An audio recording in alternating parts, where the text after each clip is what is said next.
if you and I decide not to lean into connection, here's what's at stake. Isolation can shorten a person's life by 15 years, which is equivalent to smoking 15 cigarettes per day. So the first stake that you and I have to be aware of is our personal health, our personal well-being. Now, we're talking about connection in the context of work, so we're going to set this aside, but I'd be remiss if I didn't at least underscore that the first thing that's at stake is our personal well-being. All right, so here's some of the stakes of disconnection. So when team connection is high inside an organization, all these things get improved. So recruitment goes up. We're 167% more likely to recommend our employer. Performance goes up by 56%. Engagement goes up by 75% because there's a massive reduction in employee sick days. And the mic drop data point of all of this was around retention. We found that there's a 313% less intent to quit.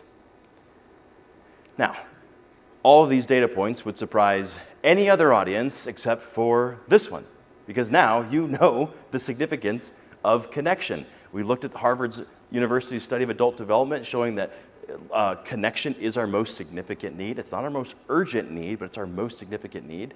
So of course, if our most significant need is being met where we're spending most of our waking hours, then of course we're going to see some of these massive gains. And so again, this is why it's so critical to be thinking about connection and finding subtle ways in which to lean in. All right, I also love this research around how do we improve resilience? Because if we can cultivate connection, we see a big boost in resilience. So the research, they recently took two groups of individuals, it was Group A and Group B, and Group A was told, hey, stand a certain distance from a hill and evaluate the steepness of that hill. So they did just that. Group B was told to do the exact same thing, completely a group of different individuals, and this group was told to do the exact same thing, except this time, there was one other person standing right next to them. When there was just one other person standing right next to them, they perceived the hill to be less steep, to be less daunting. In fact, there was a 30% reduction in the perceived steepness of that obstacle when there was just one other person standing right next to them. So the question we're faced with is, what is 30% steeper for you or your multi-generational team due to isolation? If we're feeling detached, if we're feeling a sense of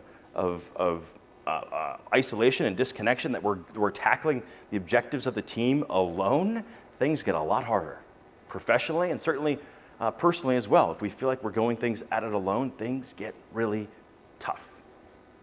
So resilience is at stake if we're not leaning into connection. So I hope I'm making a compelling case that the following is true, that connection is now the most valuable workplace currency. And now the question in your mind is this: what are we to do? And put simply, we must be connectable. Be connectable. So connectable means you're ready and willing to be connected. It's very similar to being teachable. You're ready and willing to be taught. It's not something you do, it's something you are, right? You're not teachable. You don't do teachable. You are teachable. You don't do connectable. You are connectable. It's part of your routine. It's part of your mindset, part of your values. It's a commitment you make to your team, to your family members, to your community members. And so it's simply a decision that we make.